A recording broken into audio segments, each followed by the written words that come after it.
What if I told you that a recent legal ruling in Texas could change the future of whiskey, perhaps even the future of distilling altogether?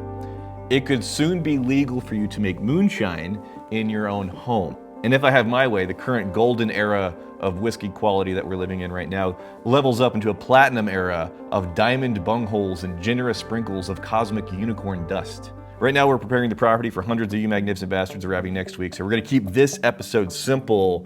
I wanna keep it right here, and I wanna flesh out this idea with you because it could change whiskey as we know it in America. On July 10th of 2024, a federal judge in Texas ruled that a 156-year-old ban on home distilling unconstitutional. That ban was put in place back in 1868, mainly to protect revenue. That old ban made it almost impossible for hobbyists and small-scale distillers to legally experiment with new methods and recipes. Imagine having a brilliant idea, but being unable to test it out without risk of a $10,000 fine. That's a massive deterrent for creativity. Distilling is both an art and a science, but times have changed, and so have the ways we think about innovation and creativity. And creativity thrives in an environment where experimentation is possible. So obviously, with a big upheaval of the status quo, with a possible change like this, there's going to be problems. I'm old enough to remember when home brewers were in a similar legal limbo. But after those regulations were relaxed, we saw creativity in the beer industry. There was a boom of exploration, experimentation, and discovery of just amazing beer profiles. I have very fond memories of the first house that I bought in my 20s.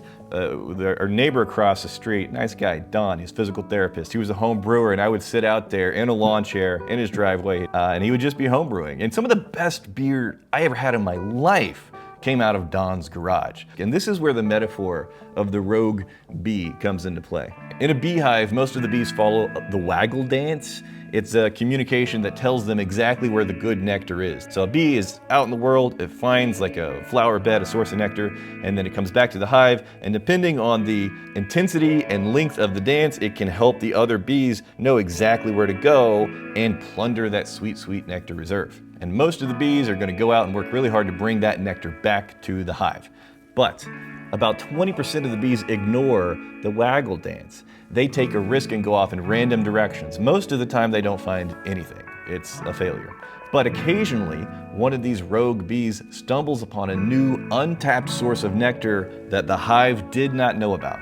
So in the distilling world, the large commercial operations, they have a lot of reason to defend the status quo. They have a product that prints money. They're like the bees that follow the waggle dance. It's a proven commodity. They focus on refining and optimizing known methods, producing consistent and reliable products that we all love. It's a wonderful thing for stability and large-scale production. So here's where you're gonna face another problem. In business, especially large-scale operations, there's a constant push for what we call micro-efficiencies, finding those small incremental improvements to reduce costs, increase productivity. This often involves cutting corners, automating jobs, sticking to processes that are proven to work, with very little exploration around the edges of that. If the whiskey industry only focuses on optimizing existing processes, we miss out on the rogue bee discoveries that come from experimentation and risk-taking. Home distillers, freed from legal constraints, are the rogue bees, free to try things you may not want to risk at scale. They're the ones who will experiment, they'll take risks, they'll occasionally discover something revolutionary. Different kinds of grains, unusual aging processes, local ingredients that large distilleries are not interested in doing. I mean, with exceptions. For example, in Middleton, they have Method and Madness. In addition to making, Jameson and Redbreast and, tons and tons of Irish whiskeys, they also have this really small scale experimentation. But most large brands, they have a very narrow product line, and they're just making that because it prints money, but it doesn't necessarily move the ball forward in the world of whiskey innovation, whiskey exploration. And this is why the Texas ruling is so important. It creates space for those risk takers to operate without the fear of punishment. So home distillers can become a new force of innovation and exploration in the whiskey world, discovering that next great whiskey for your glass. This episode is sponsored by Cook Unity. Now, Cook Unity is the first chef-to-consumer platform for you to order meals directly to your door. And they're made fresh. All you have to do is either pop them in the microwave or plop them in the oven. And look, I think they have struck a really nice balance between quality, variety, and convenience. Because to get stuff that's convenient but garbagey, super easy. To get quality and convenience, that's the magic combo. You got the quality.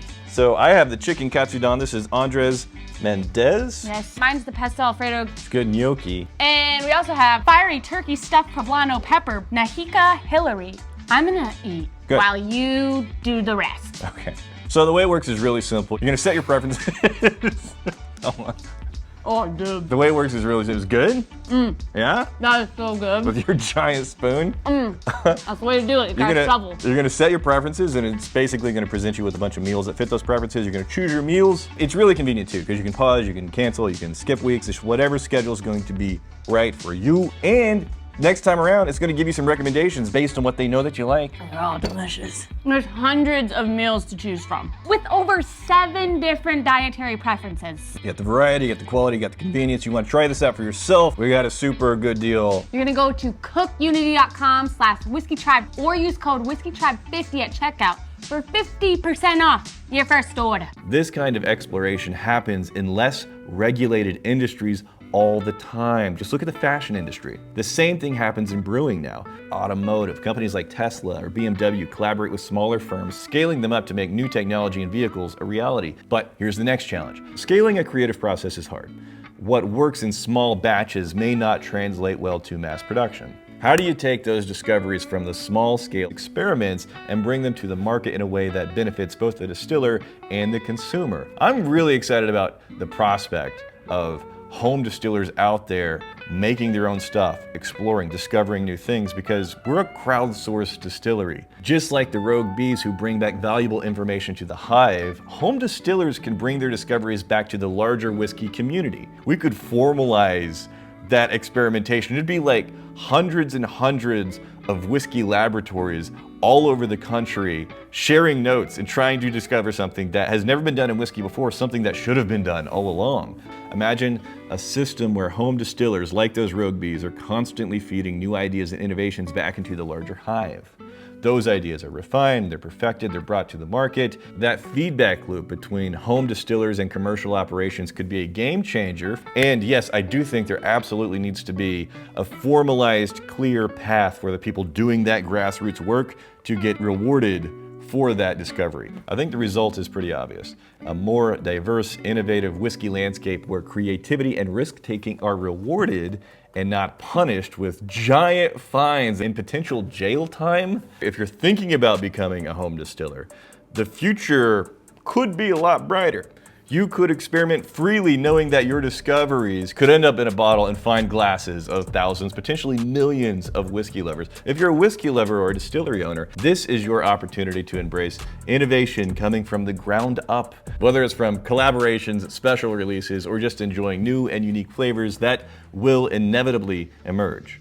The Texas ruling on home distilling is more than just a legal victory. It's a win for creativity and risk takers, and for anyone who believes that innovation often comes from unexpected places. By embracing the spirit of the rogue bee, we can make the whiskey industry richer, but before we run out and set up stills in our backyards, you gotta remember that this ruling is limited in scope right now. The federal judge ruled that the government could no longer enforce the ban on home distilling against members of the Hobby Distillers Association. And if you want to get really deep into the details of that ruling, our friends over at Clawhammer Supply did a really great video walking you deeper into the reality of that ruling. What this ruling does is create an exciting crack in the door, a chance for more exploration and innovation in the future. In the comments, I want to know your thoughts on this. Is it a good thing? I, for one, would love a network of magnificent bastards doing home distillation, doing experiments, sharing all of that information in a crowdsourced venture. And then when a result looks really promising, we can bring it into our larger setup, scale it up, and see if what worked at home works in a larger scale. And this is completely irrelevant to what we're talking about in the video. But if we did have people in the community that were experimenting in their home, and if they were keeping detailed records about every step of the process, that would be fun. I'm not entirely sure of your legal situation, so I'm not going to out your name. You know who you are. Thank you so much. We need a lot more of this. What do you think in the comments? What do you think in the comments?